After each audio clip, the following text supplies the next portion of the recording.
I'm so excited. Ladies and gentlemen, we have a pro soccer player on the podcast today. Guys, you guys know how excited I am about soccer all the time. Well, finally I get to talk to somebody that's done it, that's played in the World Cup before and has made her whole career out of soccer. Ladies and gentlemen, welcome Lori Lindsey to the show. Welcome, Lori. Thank you. Thanks for having me. So everybody knows that I'm a huge soccer fan here, and the thing, a lot of people, because soccer is still a growing sport in this country, and Mhm. everybody's mainly around American football, especially here at the office, and we're in Texas, of course. That's going to be the big thing. But it takes such athletic ability to play soccer. You have to run out around for 90 minutes at a time. And I guarantee you take a lot of the people in the gym that are all built with muscles and everything. I guarantee you they cannot do that. That is true. Actually, more recently, I hadn't played in a while. So it's been just about a year since I retired from professional soccer. And I hadn't played, I think there was like a 6-month stint since I hadn't played. And I go out and play just recently a couple of times with pickup and with some legit players. And I still feel like I'm pretty fit for being a year out of actually playing like a 90-minute professional game.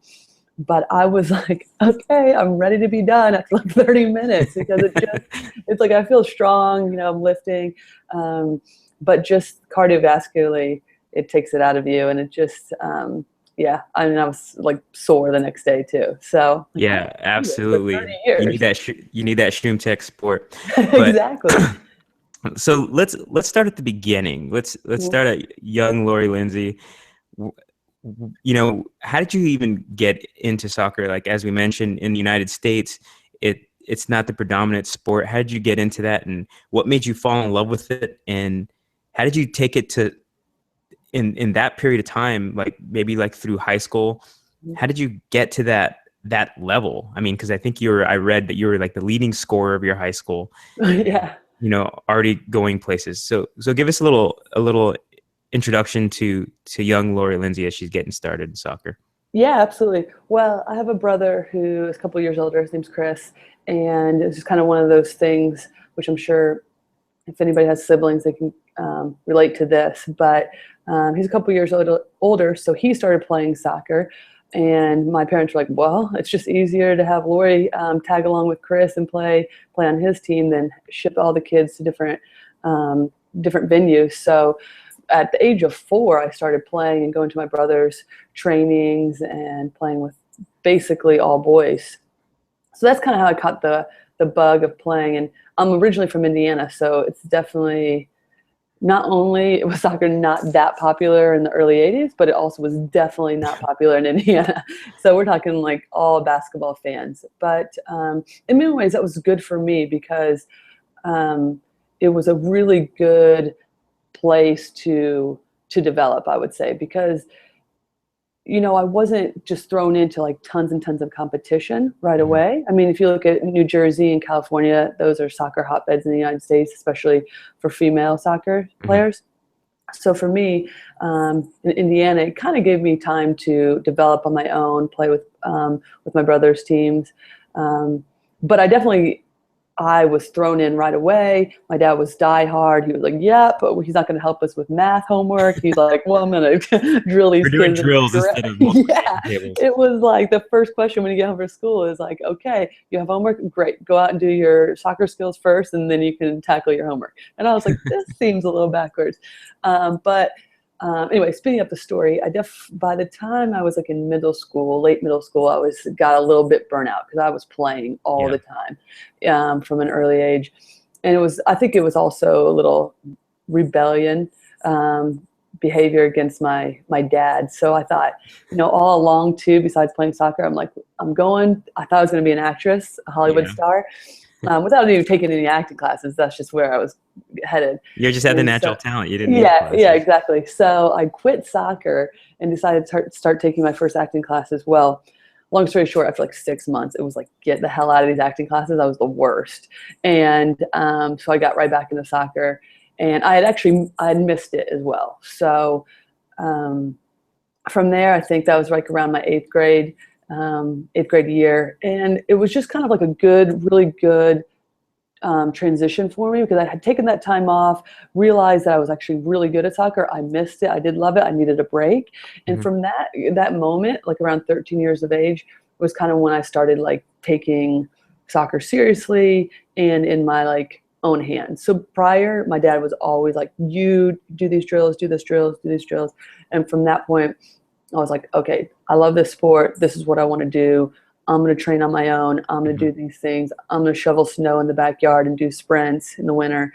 I'm going to do all this stuff to get to the highest level. So when you're in that period of time, did you know that you were good? Did you like think when you're playing against other people practicing, you just thought, man, I'm an above level talent? And I'm not trying to say like were you conceited or anything like that, but you know, I always wonder that about athletes. Like, do they know that they're that good, or are they always thinking, man, I could get better, I could get better, I can get better?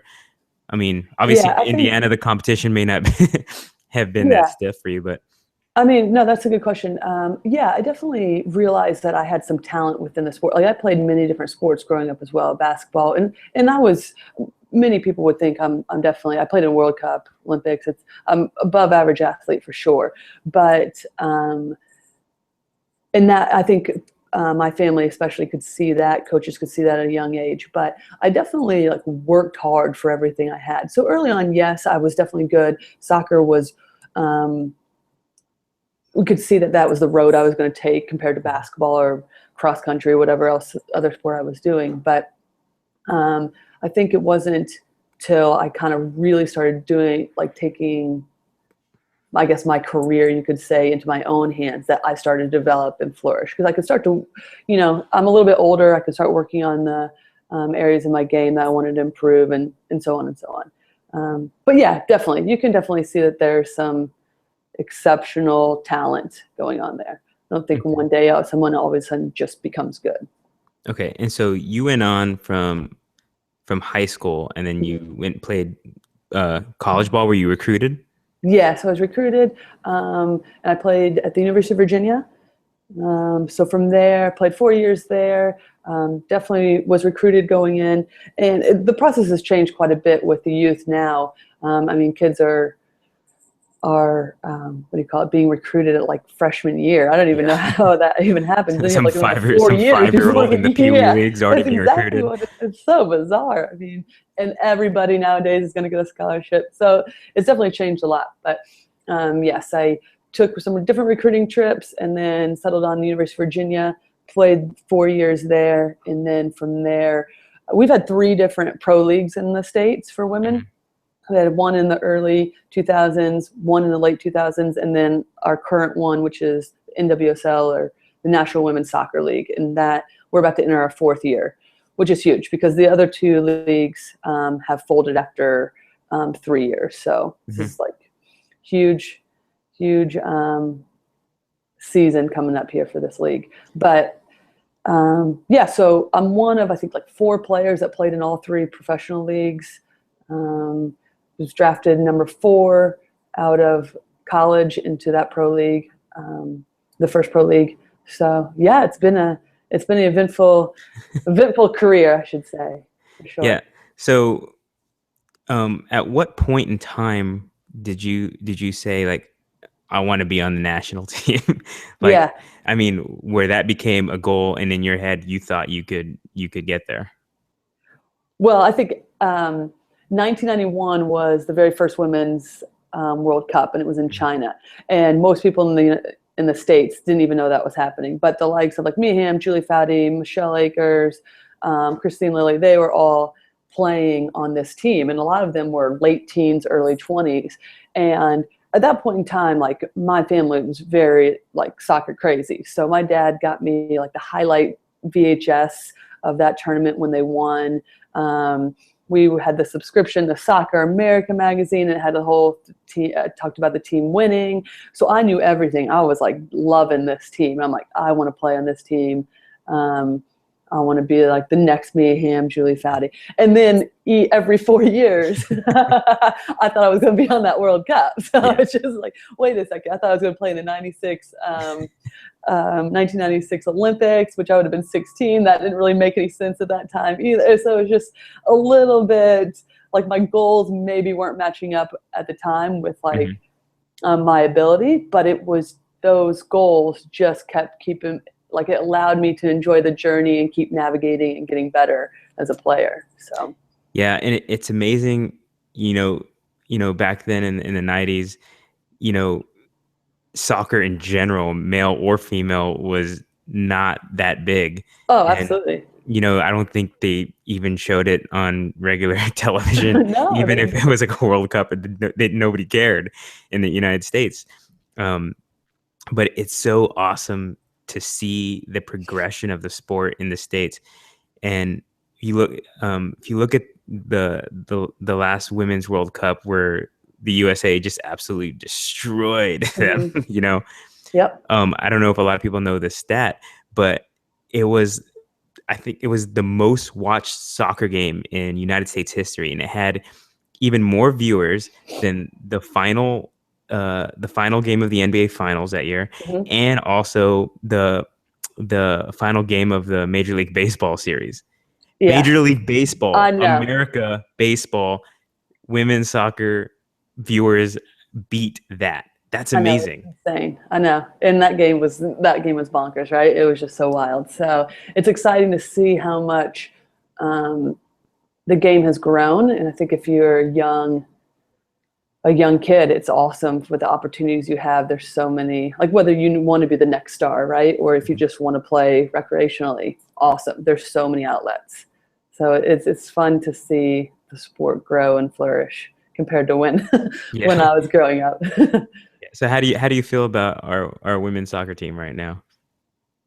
Oh yeah, I mean, my best friend Megan Rapinoe tore ACL in December, so I'm Mhm. I'm I'm bummed about that for her, and I think that's a bummer for the team as well. But you know what? It's an exciting, really exciting time actually for this team because um, before we went live, we were talking about 4 years ago when we played Japan in the final, we lost and we should have won, and then this year them coming back and winning like hugely against Japan, um, was such a good way for the likes of like my teammates Abby Wambach, Lauren Holiday, all these players who are retiring to leave the game.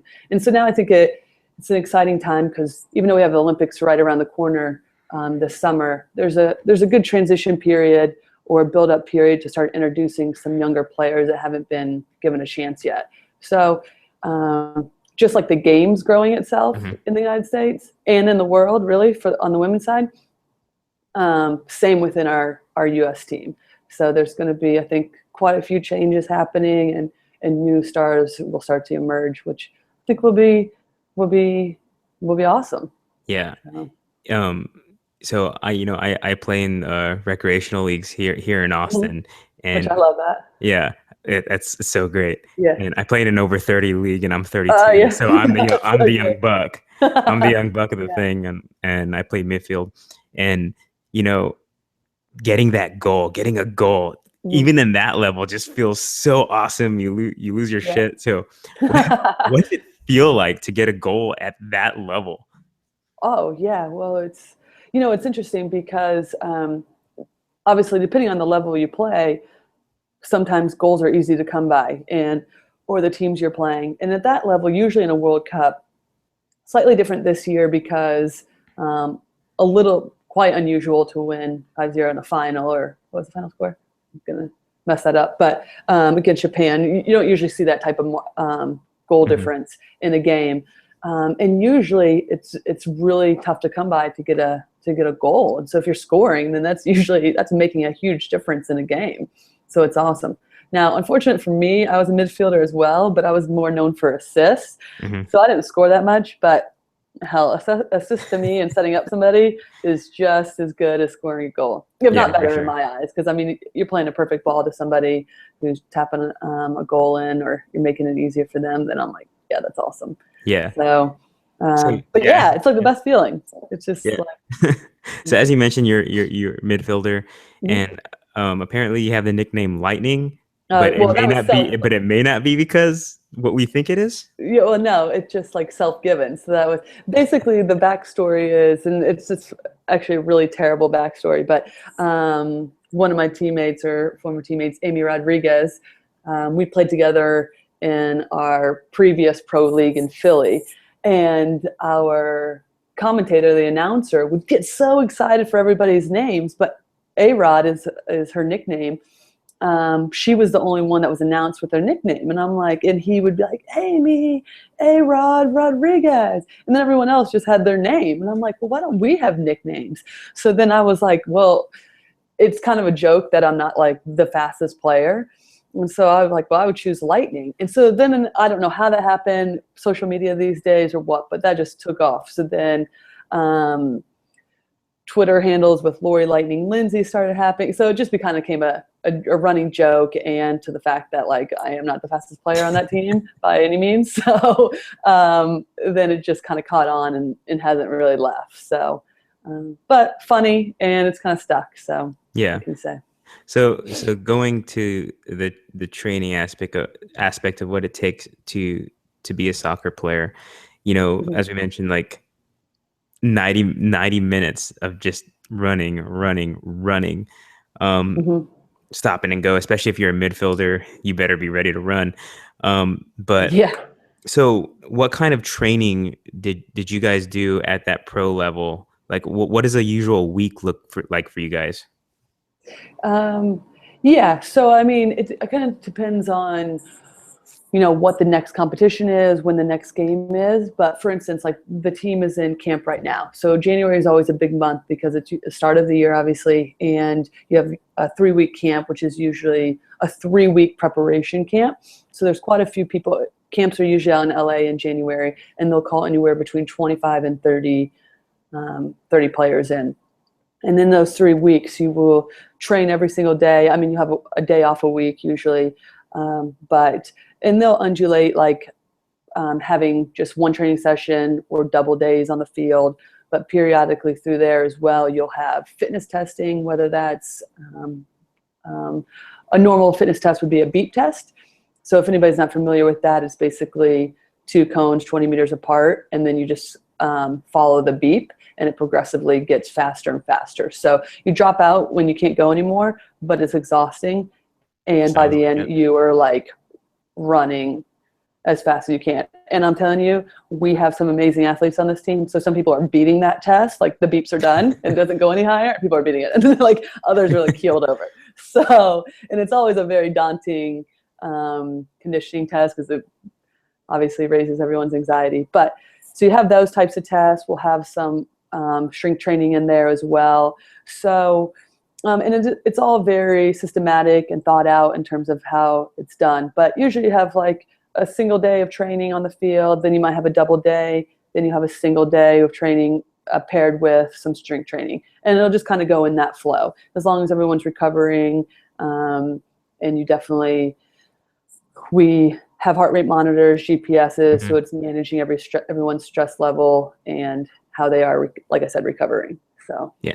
Do you manage, how much running you do if you have a game in a day, like a couple days? Do you tailor off the running, or do you just keep going? And oh no, absolutely, especially at that level as well, because the age range varies so much. So if we have an older athlete who is in like their mid to later 30s, then they'll definitely be tapered off a lot more than somebody who's a little bit fresher and can recover quickly that potentially could be in the early 20s. So absolutely, we'll definitely taper for games depending on what, again, kind of where we are in the calendar year and what the primary goal is. That depends on how much taper. Obviously, going to the Olympics, there's going to be quite a bit of taper because they want us as fresh as possible, and it's a 2-week tournament with little turnaround between each game. But if you're in January camp and we have a game at the end of this camp, there's not going to be much taper because they're going to want to get some conditioning out of it. They're going to want to push some players, and we have more people in camp. So okay, and so you accredited strength training as a critical element of your soccer career. Absolutely. So what kind of strength training were you doing? Is attention to strength training not something common amongst your peers in that aspect of things? Well, so yes, I absolutely credit, because for me it was, like coming from Indiana, when I would go and play on youth national teams when I was younger, like if I was on an under 15 national team, under 17 national team, it was a great way to go and compete against these other players across the country and, you know, not necessarily compare myself, but compare my skills and see where I rank up, you know, and then I can go back and reassess at home and work on what I need to.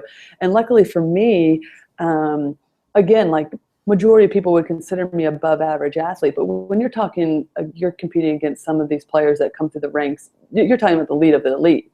And so for me to continuously have the career that I had and the length of the career and stay injury free early on, it was important for me to find ways to recover and take care of myself and really kind of treat myself as a professional early on.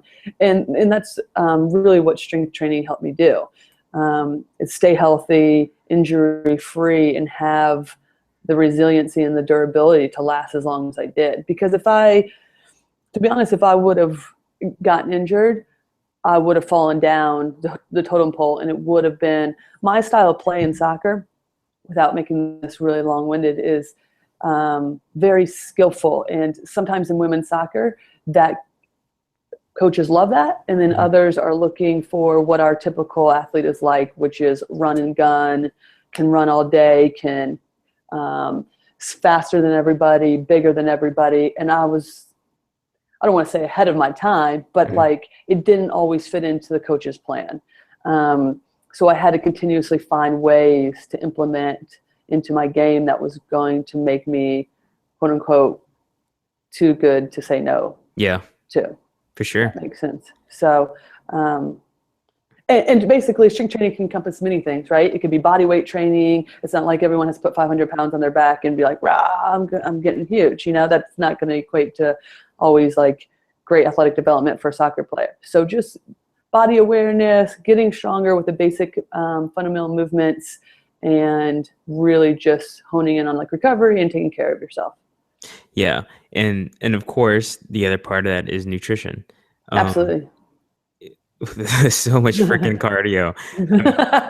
I mean, I don't know if you kept track, how much you kept track of, you know, fats, calories, and all those things you were taking. Were you really regimented in that type of thing? Well, I think I would prefer, instead of regimented, I'd probably say I was mindful. We were burning so many calories. We were playing so much. Yes, you want to replenish your body with the proper foods and supplements, but at the same, listen, we were burning so many calories. It's like, just get calories in so you can support recovery. It wasn't so highly restricted either. So, I mean, I enjoyed myself, but I was mindful of like, okay, is this going to help me prepare for the next day? If not, then let's reassess. Yeah, for sure. So what's game time, you know, you're going to be out there for such a long time. There's no real breaks except for a short halftime. You know, what's a game day meal or the night? What does the night before look like? What does the morning look like? Before game, nutrition wise, like, you know, do you have something that you eat all the time that, you know, this is going to work for me? Yeah. I think anything prior, I mean, I didn't have anything specific, but pretty well-balanced meals. When we would travel a ton with the U.S. national team or with our professional club team. So a lot of the stuff, if you're on the road, was prepared we'd go to restaurants, or with the national team, it was prepared at the hotel. So well-balanced meals, anything from salads to proteins to carbs.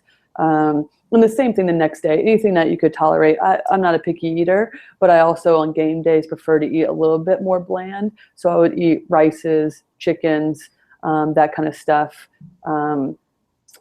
So I wasn't like having to run off the field, you know, shit myself or something. Yeah.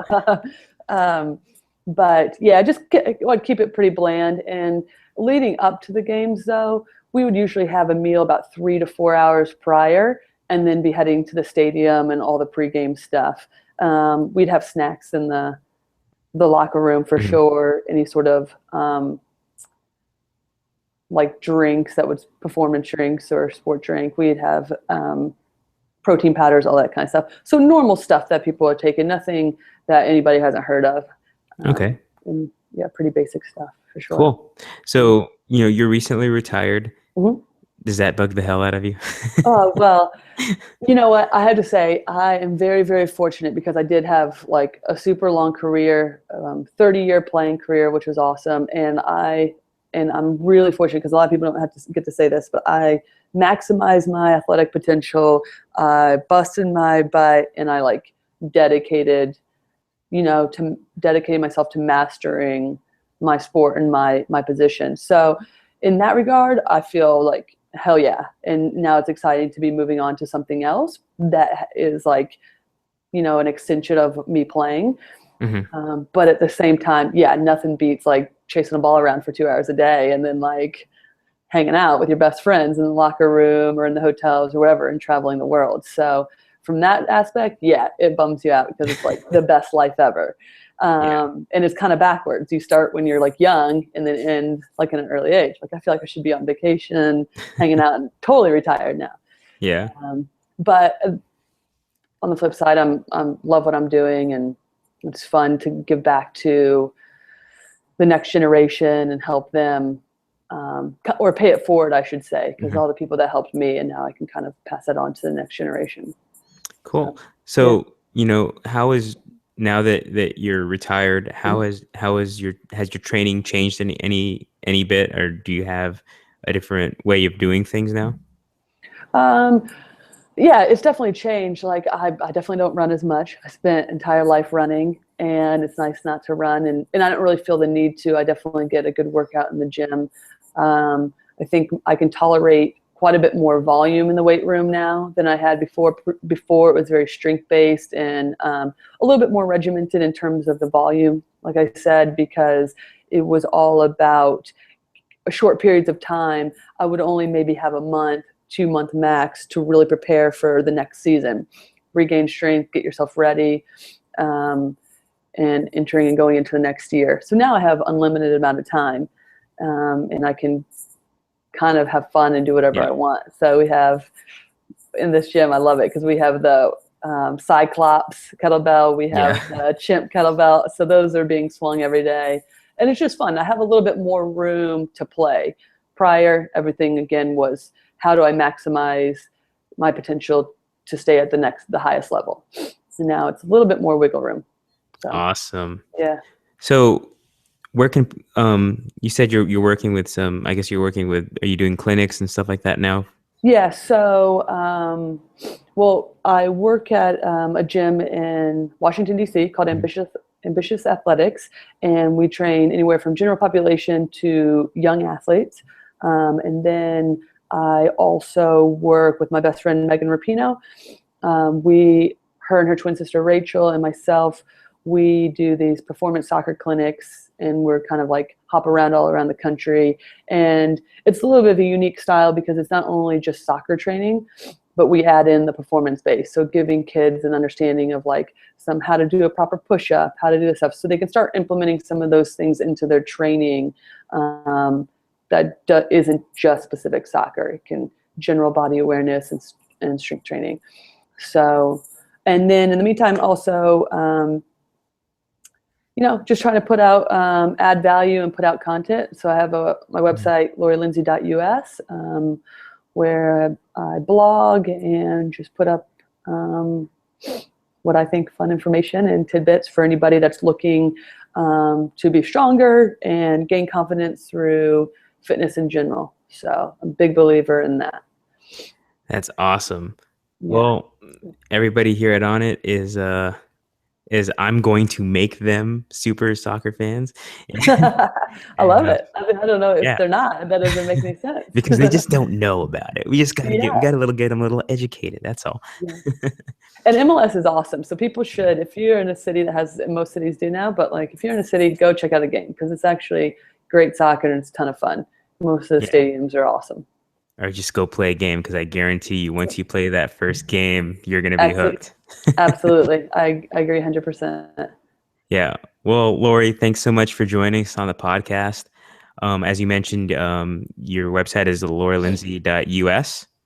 Yep. And what's you have your social media handles? Yeah. So Instagram, Twitter, and our Lori Lindsey 6 at Lori Lindsey 6. And if anybody's wondering, it's Lindsey, not AY. And then Facebook, you can find me at Lori Lindsey. So awesome. good to Well, go. thanks everybody for listening. Thanks, Lori. We're gonna have another podcast for the rest of the month. We're all jam packed. We have things coming up. I think next is the WWE's Sheamus. I think he's next. Oh, He's that's supposed to be awesome. coming in today. We're doing it. So we'll talk some pro wrestling in the next episode, probably. Well, thanks for having me. This is fun. Absolutely, Lori. Again, everybody, check us out. Make sure to subscribe to us on iTunes if you're not already. Leave a review. We enjoy that very much. And until next time, peace. That's great.